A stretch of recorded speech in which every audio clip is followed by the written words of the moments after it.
اس سے بھی مشکل حالات پیدا ہو سکتے ہیں انسان کے لیے. کیوں؟ کیونکہ یہ ظاہراً ٹائیاں پہنے ہوئے سوفسٹیکیٹڈ انگریزی بولتے ہوئے ہمیں لگتے ہیں کہ یہ بہت بڑے انسان ہیں. یہ جانوروں سے بدتر ہے جن کے ہاتھوں میں یہ نظام ہے. ان کے ہاتھوں سے یہ نظام لینا ہوگا. مستضعفین جہاں کو یہ نظام لینا ہوگا. وینیزویلا، ہم تو چلے جی ایران شیعہ ہے، شیعہ سنی کی بحث کرتے ہیں. وینیزویلا کون سا ملک ہے؟ اس کے خلاف کیوں سینکشنز ہیں؟ جسٹ بیکاز کہ وہ ایک انڈیپینڈنٹ ایک رائے رکھتے ہیں، ان کو سفوکیٹ کرتے ہیں. تو ہمیں یہ نہیں کرنا. یہ ہوگا کسی کے پاس آپ دیکھیں دنیا میں صرف 2 نظام ہے، صرف 2. اللہ سبحانہ و تعالیٰ قرآن پاک میں کہہ رہے ہیں اللہ ولی الذین آمنوا، اللہ ولی الذین آمنوا یخرجون الظلمات الی النور والذین کفروا اولیاءهم الطاغوت یخرجونهم من النور الی الظلمات. 2 ہی نظام ہے. یا اللہ سبحانہ و تعالیٰ کا نظام ہے جس کو ہم نظام ولایت و امامت کہتے ہیں، اور اس کے مقابلے میں نظام طاغوت ہے. کوئی بھی آپ اس کو نام جمہوریت دے دیں، جس طرح کا بھی نام ملوکیت دے دیں، کچھ کہہ دیں، وہ طاغوت کا نظام ہے. ہمیں اس بنیادی بات کو سمجھنا ہے کہ طاغوت اور بڑا وہ خوبصورت محاورہ ہے جو قرآن نے استعمال کیا ہے، اولیاء الطاغوت. وہ بھی اپنے آپ کو پیش یہ نہیں کریں گے کہ ہم بڑے ظالم ہیں، وہ اپنے آپ کو اولیاء کی طرح پیش کریں گے. اولیاء which is the plural of ولی. وہ کہیں گے ہم بھی پروٹیکٹر ہیں انسانیت کے. اگر آپ ان کی دیکھیں تقریریں یونائٹڈ نیشنز کے اندر اور دنیا بھر میں، کتنی سوفسٹیکیٹڈ انداز میں یہ بات کرتے ہیں. امپریشن یہ دیتے ہیں کہ ان سے زیادہ ہیومن رائٹس کا کوئی چیمپئن نہیں، لیکن یہ جانور سے بدتر ہے. جو قرآن نے کہا ہے نا کہ چلتے پھرتے کچھ لوگ انسان نظر آتے ہیں، یہ بدتر ہے. یہ تمام زائنسٹ، یہ تمام امریکن لیڈرشپ جس بھی جماعت کی ہو، یہ یونائٹڈ کنگڈم کی جو لیڈرشپ، یہ سارے اس میں ایکسیپشن اکا دکا افراد ہو سکتے، لیکن جس کے پاس یہ نظام ہے یہ اپنی سپیریورٹی کے قائل ہیں. اس سپیریورٹی کو یہ نہیں کمپرومائز کرنے دیتے. اب صرف اور صرف یہ کیا کرتے ہیں کہ جس طرح سے ایک چودھری ہو کسی ایک گاؤں، بڑے گاؤں کا، تو وہ اس کے اپنے کچھ ساتھی ہوتے ہیں براؤ بیٹ کرنے کے لیے، بلی کرنے کے لیے، تو وہ کچھ لوگوں کو اپنی سٹیکس میں شامل کرتا ہے. تو اب ہو یہ رہا ہے کہ یہ نظام ایک عرصے سے امریکن اور امریکن ویسٹرن ایلائز کے کنٹرول میں ہے، اور یہ اپنی سپیریورٹی کے قائل ہے. یہ سمجھتے ہیں کہ یہ 100 سال 200 سال سب سے آگے ہیں. شاید یہ ہمیں انسان بھی نہیں سمجھتے، افریقنس کو بھی نہیں سمجھتے، ایشینز کو بھی شاید یہ انسان کی کیٹیگری میں نہیں سمجھتے. ان کے بس میں ہو یہ سب کو مار ڈالیں اور یہ کہیں کہ بھائی ہمارا ہی حق ہے جینے کا. کیوں؟ کیونکہ یہ شیطان ہے. یہ قرآن کی نگاہ میں طواغیت ہے، یہ طاغوت ہے. تو طاغوتوں سے ہم ایکسپیکٹ کریں کہ یہ فلسطین کا مسئلہ حل کر دے گا. ابھی میں آپ اس کی پروگرام سے پہلے دیکھ رہا تھا، کتنے مظالم ہوئے، کتنے ڈائلاگز ہوئے فلسطین کے اوپر. کیوں نہیں حل ہو سکا مسئلہ؟ حل اس لیے نہیں ہو سکتا کہ ایک طرف جانور سے بدتر افراد بیٹھے ہو، تو ان سے آپ نیگوشیٹ کر سکتے. Just because they look like humans, they are not humans. اور پھر وہ مودی اور اس طرح کے یہ ویسٹرن، یہ وہی ہے جس طرح سے ایک گاؤں کا چودھری اپنے ساتھ کچھ سٹیک ہولڈرز ملا لیتا ہے کہ ٹھیک ہے میں اس کو تھوڑا بہت سٹیکس دینی ہے، اصل میں اسی کی چودراہٹ ہوتی. تو یہ انڈیا ہو یا مڈل ایسٹ کے کرپٹ کنگز ہوں، یہ ان کے سٹیک ہولڈرز بنے ہوئے ہیں امریکن اور امریکن ایلائز کے، اور یہ مل کے ظلم کر رہے ہیں پوری دنیا میں. بس انہوں نے ایک کلٹ ہے، ایک چھوٹی سی جماعت ہے، یا امریکن اور ویسٹرن جو نیشنز ہیں وہ اپنے آپ کو سپیریئر سمجھتی ہیں، وہ یہ سمجھتی ہیں ہمارا یہ حق ہے. اب ہم ڈیفائن کریں گے قانون کیا ہے، یہ ہم بتائیں گے. قانون کی کو ہم نے وائلیٹ کیسے کرنا ہے، وہ بھی اس کی ایکسیپشنز بھی ہم نکال سکتے ہیں. کوئی مطلب بغیر سیکیورٹی کاؤنسل کی ریزولوشن کے آپ کو اٹیک نہیں ہوئی. It is illegal to attack any country without the security council resolution.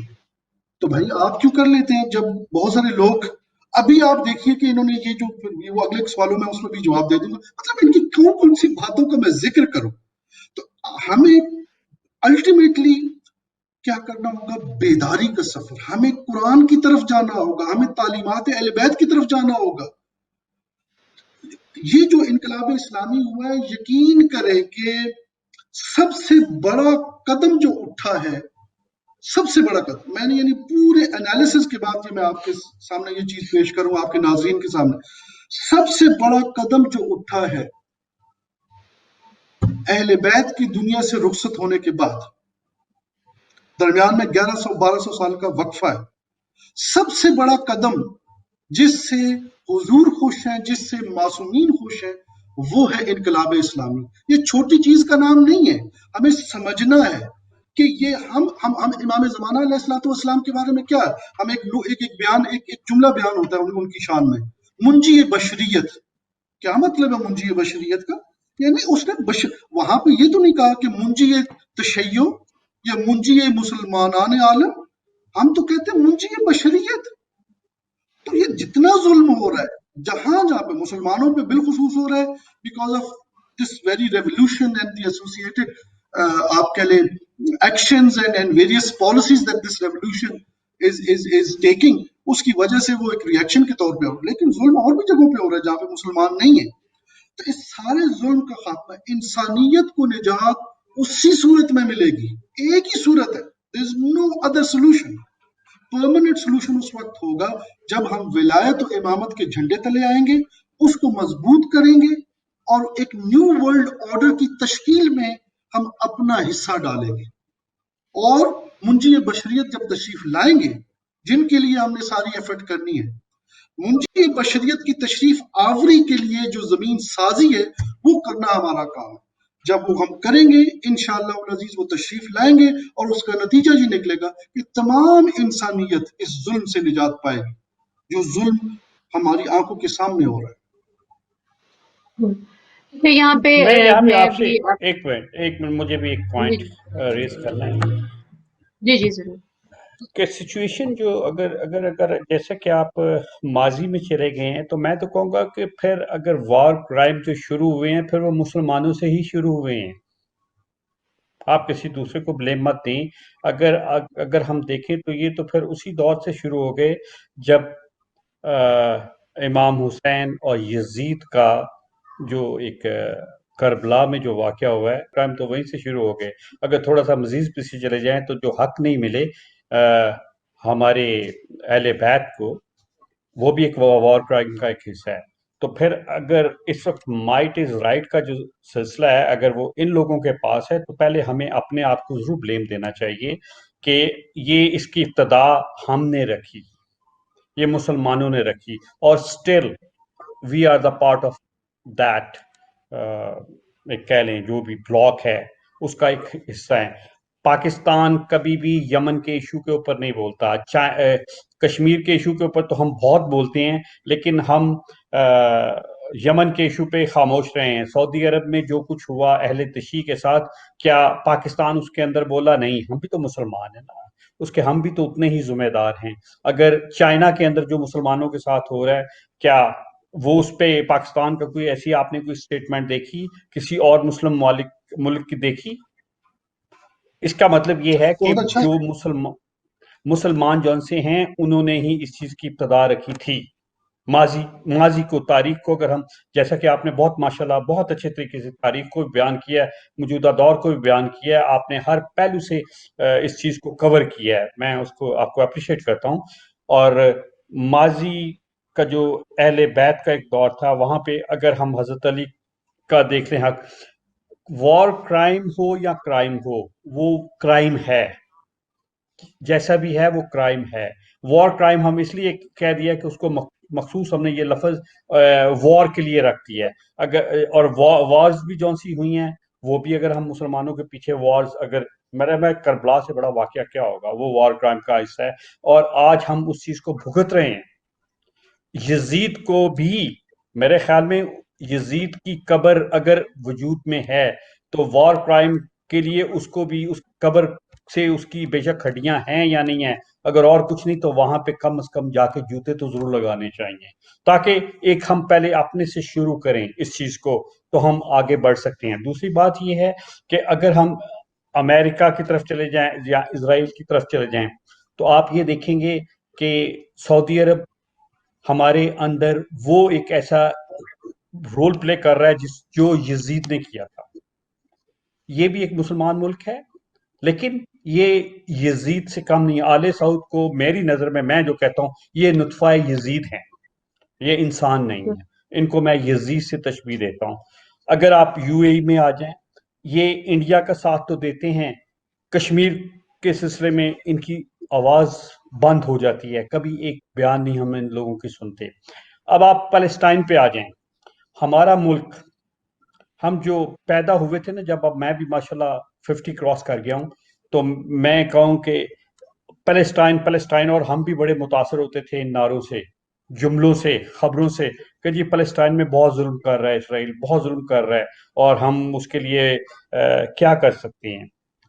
اگر وہاں پہ یہ دیکھا جائے تو آج تک پیلسٹائن کی کسی گورنمنٹ نے کشمیر کے اوپر بولنے کا کوئی ایک بیان اسٹیٹمنٹ نہیں۔ اگر یاسر عرفات جو ہم جس کو ہم ایز اے ہیرو بھی لیتے ہیں، بدقسمتی ہماری یہ ہے کہ ہمارے اندر ہی وہ ایلیمنٹس موجود ہیں یا تھے جنہوں نے وار کرائم کا پورا پورا ساتھ دیا اور اس کے اوپر وہ بولے نہیں ہیں۔ تو تو اس رضا لیے بھائی میں کچھ بھی یہ ایڈ اگر کریں، ابھی ہم نے جو لاسٹ شو کیا تھا اس میں بھائی بات کر رہے تھے کہ جس میں آئی تھنک ضیاء الحق کا ٹائم تھا جب فلسطینیوں کے اوپر اتنے اسرائیل نے فلسطینی قتل نہیں کروائے تھے جتنے ہم کہ نے شاید زیادہ کیے ہیں، ہماری ضیاء نے، ہم نے زیادہ ضیاء، کیے جی ضیاء الحق کی ہی جو وہ جی، حکومت، اس نے تو میں چاہوں گی کہ اس پر بھی تھوڑا سا 25,000 سے روشنی۔ زائد، اس نے وہ ضیاء نے، جب ضیاء وہاں پہ اور تھا ضیاء الحق مڈل کو ہم ایسٹ میں، مرد مومن مرد حق کہتے ہیں، یہاں پہ ایک کمیونٹی دنیا میں موجود ہے جو وہ اس کو ایک بہت عظیم مرد، کرتی ہے۔ اس کو پتہ نہیں، جو مرد حق کہتے ہیں وہ بھی مردود ہیں، اور وہ میرے خیال میں ضیاء الحق، جس کو میں اگر لکھنے میں ہمیشہ ضیاء الحق ہی ہے، وہ حق نہیں ہے، ٹھیک ہے جی۔ اور وہ اس سے بڑا مردود ہماری اس ہسٹری میں کوئی نہیں آیا جس نے اس پاکستان کا بھی بیڑا گرک کیا۔ لیکن ہم اس وقت پاکستان کو نہیں فوکس کر رہے، ہم وار کرائم کو چونکہ کر رہے ہیں، تو وار کرائم میں بہت ساری چیزیں ہیں۔ وار کرائم کے اندر نہ صرف انسانوں کا قتل آتا ہے، ماحول کا قتل بھی آتا ہے، پرندوں کا قتل بھی آتا ہے۔ ہم صرف انسانوں کے اوپر فوکس رکھتے ہیں کیونکہ انسان ایک ذرا تھوڑی سی طاقت رکھتے ہیں، ہم نے کبھی دوسری جانب سوچنے کی کوشش نہیں کی۔ اور جیسا کہ آپ نے بہت ساری کورس کا حوالہ دیا، وینزویلا کا بالکل دیا، بہت اچھا کیا کہ وہ اپنے حق کے لیے بولتا ہے۔ اگر ہم اگر ایران اب چائنا، اگر ہم ایک بلاک بننے جا رہا ہے، چائنا، ایران یا پاکستان اور رشیا اس کو کہہ لیں، تو اس میں سے دیکھیں کہ کتنے اس میں بھی جو ملک شامل ہے وہ وار کرائمز کا حصہ ہیں، ماضی میں بھی تھے، اب بھی ہیں۔ تو اس لیے اب ہم یہ کہیں کہ ان کو انصاف کے لیے کسی کورٹ میں بلا سکیں گے تو اس وقت ہمارے مفادات سب سے پہلے ہوں گے۔ ہم اپنے مفادات کی بیس کے اوپر ہم نہ چائنا کے خلاف جائیں گے، نہ ہم رشیا کے خلاف جائیں گے۔ یہ ایران بھی نہیں بولے گا، ایران بھی رشیا کا جب ایشو آئے گا، میں یہاں پہ تھوڑا سا ایران یہ بھی جاننا چاہوں گی، ابھی آپ نے جی ظلم جی کی بات کی رضا بھائی، کہ یہاں پہ ایک سوال یہ بھی اٹھتا ہے کہ چائنا کے خلاف بھی کہا جاتا ہے کہ وہاں پہ بھی بہت مسلمانوں کا قتل عام کیا جی، جاتا ہے، مگر اس پہ کوئی آواز نہیں اٹھائی جاتی۔ اس بات میں کتنی صداقت ہے اور اس میں کیا آپ ایڈ کرنا چاہیں گے؟ اور دوسرا یہ کہ جو برما میں ہوا اس کی تو ویڈیوز پوری دنیا نے دیکھی کہ معصوم بچے، چھوٹے چھوٹے بچے، یعنی آپ انسانوں یا کسی ایڈلٹس پہ تو ظلم کرتے ہی ہیں، لیکن جو معصوم بچوں کو ٹارچر کر کے، رلا کر اور آگوں میں جلا کر، اور نہ جانے کس کس طریقے سے ظلم کیا گیا۔ بات یہاں پہ جو میرا ایک ذہن میں آتی ہے کہ ہم تو چلے مسلمان ہیں، ہم نے تو ظلم مثلاً کر لیا اور ہمیں تو انہوں نے پروپوگیٹ بھی کر دیا آئسس بنا کر اور دوسرے طریقے سے کہ جی اسلاموفوبیا کا ایک ایلیمنٹ کریٹ کر کے دنیا میں ایک اسلام کا نام بھی بدنام کر دیا۔ مگر یہ تو اپنے آپ کو ہیومینیٹیرین کہتے ہیں، یہ لوگ تو اپنے آپ کو کہتے ہیں کہ جی ہم بڑے انصاف پسند ہیں، ہم میں جتنی انسانیت کی کوالٹیز پائی جاتی ہیں اتنی تو کسی میں نہیں پائی جاتی۔ اور جب بھی ویسٹ کے متعلق بات کی جاتی ہے، ایسٹ میں، تو سب سے پہلا جو بڑا عام جملہ بولا جاتا ہے وہ یہ کہا جاتا ہے کہ جی اسلامی سارے اصول جو ہیں جی وہ ویسٹ نے لے لیے ہیں۔ تو آپ نہیں سمجھتے کہ یہ ہپوکریسی ہے ان لوگوں کی یا ان سسٹمز کی، یا کوئی بلائنڈنس ہے جو ایک جگہ پہ ہے جو کریٹ ہو رہی ہے یا ہو چکی ہے، یا ہم نے اپنی آنکھیں بند کر رکھی ہیں کہ جس کو ہم نہیں دیکھ پا رہے کہ یہ ظلم بھی کر رہے ہیں مگر پھر بھی یہ سویلائزڈ ہیں، پھر بھی ان کو کوئی پکڑ نہیں سکتا، اور یہ جہاں دل چاہتا ہے ویپن آف میس ڈسٹرکشن کا نام لے کر کہیں قتل کر دیتا ہے، کہیں پہ جو ہے جس طرح لیبیا میں انہوں نے اٹیک کیے، اور جس طریقے سے اسلامک دنیا کی جو بہترین لائبریریز یا بہترین جو ان کی جگہیں تھیں، جو ان کا کہہ لیں خزانہ تھے، ان کا ایسٹ تھے، ان تک کو انہوں نے ختم کروا دیا اور کوئی نہیں بولا, کوئی کسی نے کوئی قدم نہیں اٹھایا. آخر کیا ہپوکریسی ہے یہ؟ عام عوام تو پڑھی لکھی ہے نا, ہمارے ملکوں میں تو آپ جانتے ہیں کہ چلے ایجوکیشن نہیں ہے, جہالت ہے بہت زیادہ, مگر ان ممالک میں تو لوگ بڑے بڑے پروفیشنلز ہیں اور بڑا رولز اور ریگولیشنز کو فالو کرنے والے ہیں. تو ان کی ایجوکیشن ان کو اس انسانیت کے لیول پر یا اس کے اوپر تک کیا لا پائی ہے؟ آپ کیا سمجھتے ہیں؟ میں دونوں حضرات سے یہ سوال دونوں رکھوں گی. پہلے رضا بھائی آپ ایڈ کیجیے گا اپنا کمنٹ, پھر ہم حسنین بھائی کی جانب بڑھیں گے. دیکھیے جیسا کہ آپ نے ابھی برما کی مثال دی تو میں ذرا برما سے پہلے اس کے ساتھ آ رہا ہوں بنگلہ دیش میں.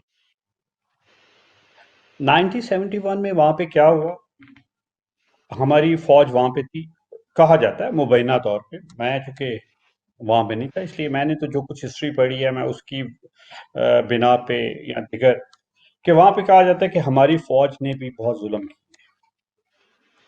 بہت سے وار کرائم کے ذمہ دار ان کے اوپر بھی بنتا ہے. علیحدہ بات ہے یہ انڈیا کی قید میں چلے گئے. اچھا اب اس کو چیپٹر کو اگر ہم کلوز کر دیں وار کو, تو آپ یہ دیکھیں کہ اس کے بعد وہاں پہ جو پاکستان کے حامی لوگ تھے بہاری, ان کے ساتھ بنگلہ دیش جو ایک مسلمان تھا, ہم غیروں کی بات چھوڑ دیں, ہم اپنوں کی دیکھیں انہوں نے کیا سلوک کیا. ٹھیک ہے, ان کو بھی ویسا ہی میرے خیال میں اذیتیں دے کے مارا گیا جس طرح کہ ہمیں غیر مسلم یا برما والے مار رہے ہیں, یہ جو کچھ کر رہے ہیں ویسا ہی ان کے ساتھ مسلمانوں نے مسلمانوں کے ساتھ کیا. حالانکہ وہ وہیں کے رہنے والے تھے, وہی زبان بول رہے تھے, لیکن وہ پاکستان کے ساتھ ان کی محبت تھی. مسلمانوں نے مسلمانوں کے ساتھ کیا. ابھی ریسنٹلی چلے پھر برما کے اوپر آ جاتے ہیں. برما سے جو مسلمان فرار ہو کے پناہ لینے کے لیے بنگلہ دیش کی طرف آئے, بنگلہ دیش نے, آپ کہہ سکتے ہیں کہ اگر چلے وہاں تو قتل ہوئے, مارے گئے, جیسے بھی اذیت دے کے مارا گیا, انہوں نے پوری کی پوری کشتیاں جو ان کے ساحلوں کی طرف آ رہی تھی ان کو ڈبو دیا فائرنگ کر کے. اس کا نام نہیں آپ لیں گے, یہ تو مسلمانوں کا اپنا ہے.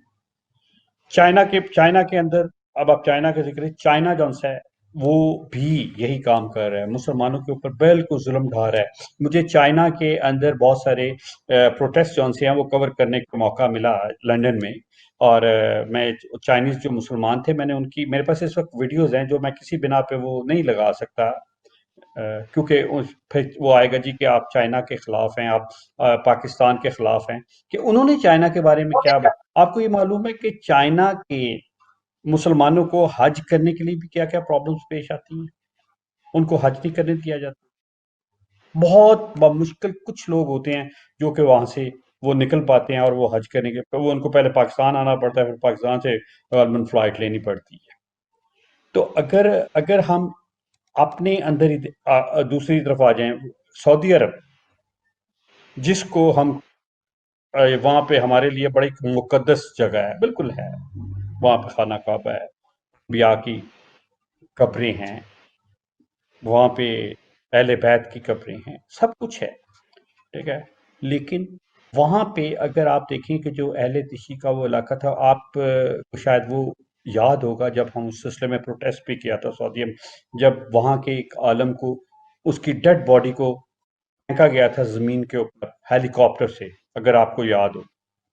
ٹھیک ہے جی. تو یہ کس نے کیا؟ یہ تو امریکہ نے نہیں کیا, یہ اسرائیل نے نہیں کیا, یہ انڈیا نے نہیں کیا. اس میں کوئی مودی نہیں تھا, کوئی ٹرمپ نہیں تھا, کوئی جس کا بھی آپ نام لینا چاہیں وہ نہیں تھے, یا اسرائیل نہیں تھا. یہ تو ہم لوگ خود تھے نا, ہمارے اندر ہی مودی بیٹھے ہوئے تھے, ہمارے اندر ہی امریکنز بیٹھے ہوئے تھے. آئی مین وہ یہ نہیں تھا فزیکلی, لیکن کریکٹر وائز ہم نے بھی وہی کردار ادا کیا. ٹھیک ہے جی. لیکن تو ہمیں پہلے سعودی تو جی آپ بولیے. کمپلیٹ کریں. میں یہ کہنا چاہ رہی تھی کہ ہمیں سعودی تو خود بھی ان کے انڈر آتے ہیں, اسرائیل اور امریکہ کی ہی ایک بنائی ہوئی ایک, یہ کہہ لیں کہ مسلمانوں کی ایک فارم ہے جو انہوں نے ہمارے اندر پلانٹ کر دی ہے. اس کے اوپر بھی تھوڑا سا اپنی رائے دیجیے گا. تو پھر ایسا کرتے ہیں نا, پھر اگر یہی بات ہے, اس چیز کو ہمیں ایڈمٹ کرنا چاہیے کہ بیسیکلی وہ مسلمان نہیں ہیں, جو ہم پہ مسلط کر دیے گئے ہیں وہ مسلمان نہیں ہیں. ہمیں اس چیز کو بھی پھر ایک لائن ڈرا کرنی پڑے گی. پھر ہمیں اس تھوڑا سا اگر سعودیہ کی جو اکانومی ہے وہ کس پہ چل رہی ہے؟ یہ عمرہ حج اسی پہ چل رہی ہے نا. اس سے زائد ان کے پاس اور کیا. ٹھیک ہے تیل ہے اس کو ہم لیکن وہ بھی چند دنوں میں کچھ عرصے بعد وہ تیل سے انشاءاللہ تعالیٰ وہ دور میں دیکھنا یہ چاہتا ہوں کہ جب سعودیہ تباہ ہو. میری خواہش ہے. ٹھیک ہے میں برملا اس کا اظہار کرتا ہوں کہ اللہ کرے, اللہ تعالیٰ سے یہ صرف واحد ایک دعا کرتا ہوں کہ کس دن سعودیہ تباہ ہوگا. مجھے اس چیز کی پرواہ نہیں ہے کہ وہاں پہ خانہ کعبہ ہے. خانہ کعبہ پھر بن جائے گا کیونکہ خانہ کعبہ کئی دفعہ اجڑا, کئی دفعہ تباہ ہوا, اور وہ اللہ تعالیٰ کا گھر ہے اور دوبارہ تعمیر ہو جاتا ہے. اس کی عزت تقدس وہی رہتا ہے. ہمیں یہ دیکھنا یہ ہے کہ ہمیں پہلے کریکٹر اپنے, اگر میرے خیال میں ہم وار کرائم تک ہی رہتے ہیں کیونکہ ہم اسلامی ہسٹری میں جانے کے بجائے میں یہ کہتا کہ اگر تو ہم میں اتنی ہے, کون ملک جون سا ہے وہ امریکہ کو آئی C C international court of criminal یا کرمنل کورٹ میں لے کے آ سکتا ہے؟ یو کے کو کون لے کے آ سکتا ہے؟ کون لے کے آ سکتا ہے؟ یہ تو میرا کون لے کے آ سکتا ہے؟ کوئی نہیں لے کے آئے گا. اتنے ممالک ہیں مسلمان 50-55 تو ہیں نا, 59 65 لازمی ہیں. جی تو ان میں کوئی ایک ملک بھی نہیں ہے جو ان کو لا سکتا ہو, ان کے اوپر سوال جواب کر سکتے ہو. حسنین بھائی سے بھی اس پہ بات کرتے ہیں اور آپ بھی اپنی اوپینین دیجیے گا اس پہ. بالکل جی حسنین بھائی آپ کیا کہیں گے؟ جی کہ ایک تو جو پچھلی ہماری بات چل رہی تھی اور جو ممالک کی بات ہم کر رہے ہیں, جی کہ کوئی ملک نہیں ایسا کہ جو ان کو آئی سی سی میں لا سکے. ابھی ریسنٹلی اگر آپ گوگل سرچ کریں گی تو آپ کو ایک نیوز آئٹم ملے گا کہ امریکہ نے سینکشن کیا ہے senior professionals of the I C سی, یعنی انٹرنیشنل جو کرمنل کورٹ ہے اس کے سینئر پروفیشنلز کو امریکہ نے سینکشن کیا. کیوں کیا؟ کیونکہ آئی سی سی نے یہ تقاضا کیا کہ امریکنز آپ کے فوجیوں نے افغانستان کے اندر کچھ وار کرائمز کمٹ کیے ہیں تو ہم ان کو پروزیکیوٹ کرنا چاہتے ہیں. اب اس کے اندر 2-3 لیگل ایشوز ہیں. نمبر 1, امریکہ, بہت سارے اور ممالک, انڈیا, یہ لوگ ممبر سٹیٹ نہیں ہیں جس نے وہ جو ٹریٹی تھی جس نے کانسٹیٹیوٹ کیا ہے آئی سی سی کو کریٹ کیا ہے اس کے یہ ممبر نہیں ہے اور نہ ہی وہ بننے کے لیے تیار ہے. اور جہاں پہ وہ آئی سی سی زور لگا کے یا کچھ ملکوں کے کہنے پہ ان کے اسٹیٹ کو تو وہ پروزیکیوٹ کرتے ہی نہیں ہے, وہ کر سکتے بھی نہیں, ان کے مینڈیٹ میں یہ چیز شامل نہیں ہے. لیکن جہاں پہ انڈیویجولز کو بھی پروزیکیوٹ کرنے کی بات آتی ہے وہاں پہ بھی امریکہ کہتا ہے میں نے تو آپ کو تسلیم نہیں کیا ہوگا. جب میں نے آپ کو تسلیم نہیں کیا, میرے شہریوں کے خلاف, میرے فوجیوں کے خلاف آپ ایکشن نہیں لے سکتے. جب انہوں نے لینے کی کوشش کی تو گوگل سرچ بتائے گی کہ انہوں نے سینکشن کر دیا. یعنی آج اگر آنا چاہے, وہ ایک خاتون ہے وہاں پہ آئی سی سی کی, اگر امریکہ جانا چاہے, اس نے کہا کہ پومپیو کہہ رہے ہیں کہ بھائی ہم ایک فری ورلڈ ہے, آپ فری ورلڈ کو چیلنج کرتی ہو, اب آپ آ نہیں سکتی ہو فری ورلڈ کے اندر. تو یہ مائٹ از رائٹ والا جو میں نے بات کی, ایک تو یہ کہ اس کے اندر لیگل کمپلیکیشنز ہیں اور لا کے اندر بھی پرابلم ہے, اور جو جس حد تک لا ہے اس کی امپلیمنٹیشن میں بھی مائٹ از رائٹ رکاوٹ ہے. لیکن جو ایک فنڈامنٹل بات ہے نا جو میں ہائی لائٹ کرنا چاہ رہا ہوں آپ کے پروگرام کے توسط سے, وہ یہ ہے کہ جیسے پاکستان میں, اور یہ رضا بھائی جو بات کر رہے تھے اس کا بھی ایک لحاظ سے اس کی تھوڑی توضیح ہو جائے گی جو میں ابھی عرض کرنے لگا. یہاں پہ پاکستان میں استاد محترم سید جواد نقوی حفظ اللہ نے ایک ریسنٹ یہ جو شیعہ سنی کانفلکٹ دوبارہ سے سٹارٹ کرنے کی کچھ قوتوں نے کوشش کی, تو انہوں نے ایک بڑی خوبصورت بات کی. انہوں نے کہا کہ یہاں پہ ہمیں شیعہ سنی کی بات نہیں کرنی چاہیے, ہمیں حسینی و غیر حسینی کی بات کرنی چاہیے. ایک کیمپ ہے حضرت حسین علیہ السلام کا, اس میں اہل سنت کی بھی ایک بہت بڑی تعداد شامل ہے, اور ایک ہے یزیدی کیمپ. بالکل اسی طریقے سے جب میں war crimes is a subset of ظلم, میں فوکس کر رہا ہوں ظلم پہ, اس کے اندر شامل ہے وار کرائم بھی اس کے اندر شامل ہے. میں کہہ رہا ہوں کہ ظلم کہاں سے آغاز ہوتا ہے, اس کے منبع تک پہنچیے. خرد نے کہہ بھی دیا لا الہ تو کیا حاصل, دل و نگاہ مسلمان ہی تو کچھ بھی نہیں. یزید ہو, بنو امیہ کے اور افراد ہوں, یا اس سے پہلے آغاز مسلمانوں نے ظلم کا نہیں کیا. ظلم کا آغاز بہت پہلے ہو چکا, لیکن ظاہراً برائے نام مسلمانوں نے بھی اپنا حصہ ڈالا ہے ظلم کے اندر. کیوں؟ میں مسلمان و غیر مسلمان کی بحث میں نہیں پڑتا. میرے خیال میں قرآن نے جو مفہوم دیا ہے، نام میں رکھ لوں عبد الکریم اور کرم بالکل نہ کروں اپنی زندگی میں، تو کیا میں عبد الکریم ہوں؟ کریم تو ہے اللہ، میں تو نہیں ہوں کریم، میں تو کرم نہیں دکھا. نام رکھنے سے یا مسلمان گھرانے میں پیدا ہو جانے سے انسان مومن نہیں ہوتا. دل و نگاہ مسلمان ہونا چاہیے. لہٰذا میں مسلمانوں کو ڈیفینڈ نہیں کرتا، اور ایسا نہیں ہے کہ میں سارا کا سارا مغرب کے اوپر یہ الزام لگا رہا ہوں. میں کہہ رہا ہوں دو گروپس ہیں. ایک گروپ ہے جس کو قرآن کہتا ہے یہ پیروان ولایت پروردگار کا گروپ ہے، اللہ کی ماننے والے ہیں، یہ قوانین اللہ کی ہدایت کے مطابق بنائیں گے. وہ ایک گروپ ہے. دوسرا گروپ ہے جس کو ہم کہتے ہیں پیروان ولایت طاغوت یا طواغیت، پلورل فارم ہے طاغوت کی، طواغیت. میں ان مسلمانوں کو بھی برائے نام مسلمان، چاہے ماضی کے یزیدی افکار کے حامل افراد ہوں یا موجودہ دور کے یزید کی نسل سے ہوں یا فکری طور پر اس کی نسل سے ہوں، ان کو میں اتنا ہی بلیم کرتا ہوں جتنا ٹرمپ کو کرتا ہوں اور جتنا ٹونی بلیئر کو کرتا ہوں. یہ دو کیٹیگریز ہیں. ہمیں فوکس اس بات پہ کرنا چاہیے ظلم آغاز کدھر سے ہوتا ہے، ظلم کا خاتمہ کیوں نہیں ہو پا رہا. اس لیے نہیں ہو رہا کہ قوانین اللہ سبحانہ و تعالیٰ کی منشا کے مطابق نہیں ہے دنیا بھر میں، اس میں مسلمان بھی شامل ہیں. پاکستان نام کیا ہے؟ In terms of the constitution of Pakistan لکھا ہے Islamic republic of Pakistan. There are many provisions in the constitution which gives an impression that perhaps we are an Islamic society and a country, but we are not, because there is a lot of hypocrisy. اس میں جب ہم اس ایک موضوع ہے جو کبھی انشاءاللہ اس پہ بھی بات کریں گے. گزارش یہ ہے ہم یہاں پہ تمیز یہ نہیں کر رہے کہ کون کیا کر رہے ہیں اور یہ مسلمان کر رہے، ہم کہہ رہے ہیں جو تمام افراد، مثلا پاکستان بھی کنسسٹنٹ نہیں ہے. کیوں نہیں ہے؟ اس وجہ سے نہیں کہ مسلمان ہو کے منافقت کر رہے. مسلمان پریکٹیکلی یعنی اللہ، یعنی جس کو ہم کہتے ہیں نا، ایک ہوتا ہے شرک جو اعتقادی اور ایک ہے شرک فعلی. اعتقادی کیا ہے کہ میں دماغ میں سوچوں کہ ملٹیپل خدا ہے، یہ شرک فعلی ہے. شرک اعتقادی ہے. اور شرک فعلی کیا ہے کہ میں مانوں تو ایک ہی خدا کو، قل هو اللہ احد اللہ الصمد لم یلد ولم یولد ولم یکن لہ کفوا احد، لیکن عمل میں ملٹیپل جو ارباب ہیں ان کا قائل ہوں اور مختلف نظاموں کو مانوں اور اللہ کے نظام کو سائڈ پہ کر دوں یا بس ایک حد تک ہی اس کو قبول کروں. ہمارے ہاں بھی بالکل منافقت ہے، ہمارے ہاں بھی ظلم ہے. مسلمان برائے نام ظلم کر رہے ہیں، پاکستانی بھی کر رہے ہیں، ماضی میں بھی ہوا، آج بھی ہوا، مستقبل میں بھی ہوگا. لیکن یہ سبسروینٹ ہے، یہ خود سے نہیں ہے، یہ اس نظام کے اندر رہ کے یہ بھی ظلم کرنا انہوں نے شروع کر دیا. جس کے کنٹرول میں نظام ہوتا ہے فوکس اسی پہ ہوتا ہے. آج نظام ایک عرصے سے بلکہ نظام امریکہ اور امریکن ایلائز کے پاس ہے.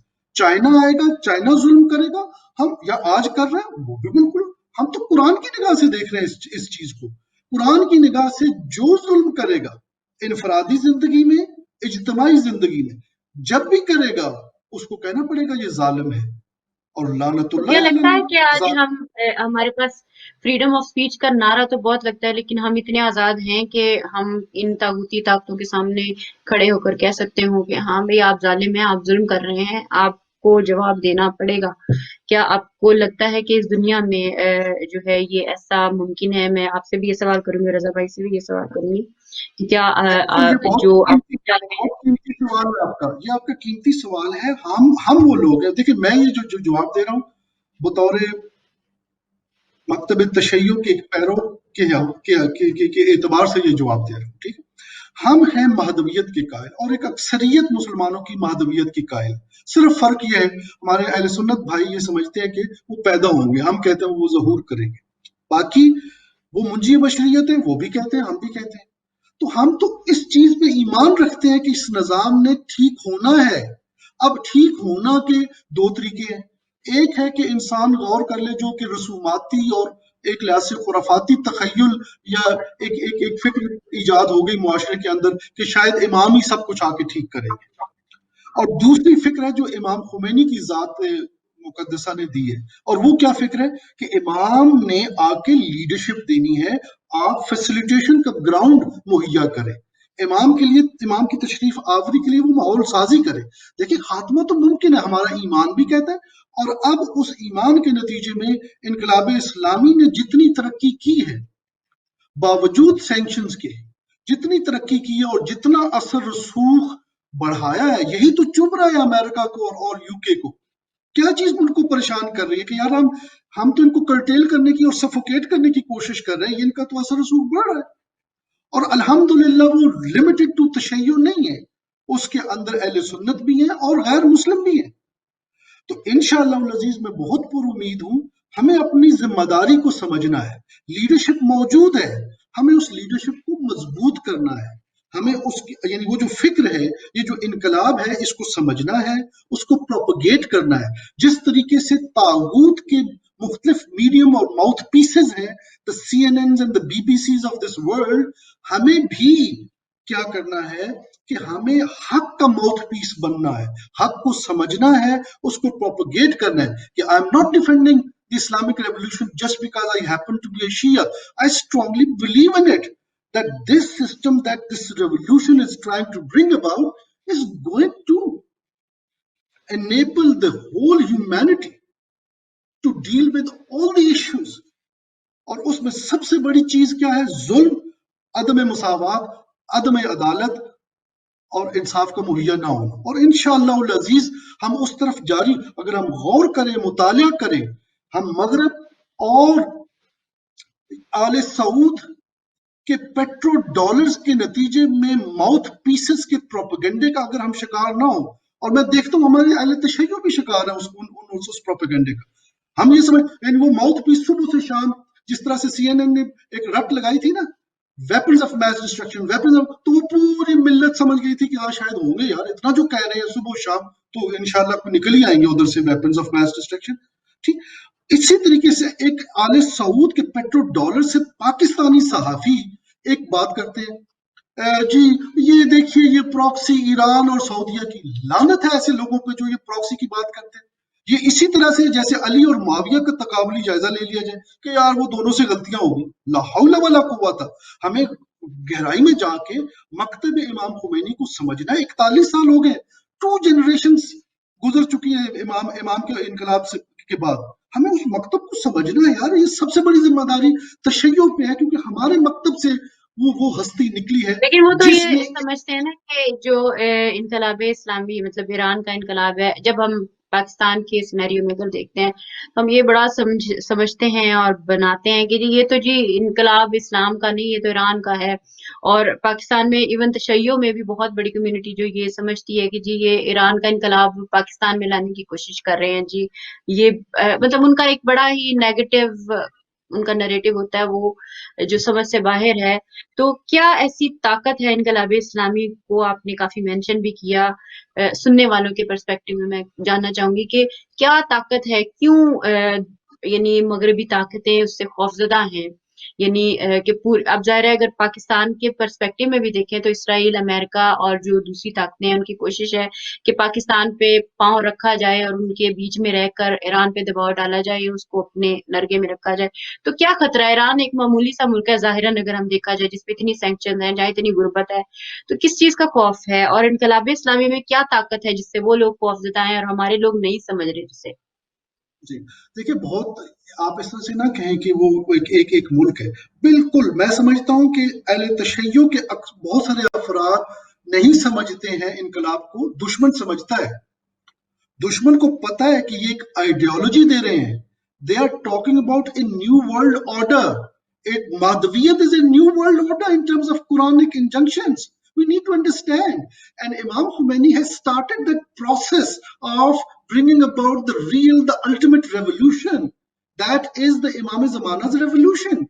مغرب نے مطالعہ کر لیا ہے، ہم تشیع نے نہیں کیا، اور وہ بالکل ٹھیک کام کر رہے ہیں. میں سمجھتا ہوں وہ بہترین دشمن ہے. بالکل انہوں نے اس کی نبض پہ ہاتھ رکھا ہوا ہے.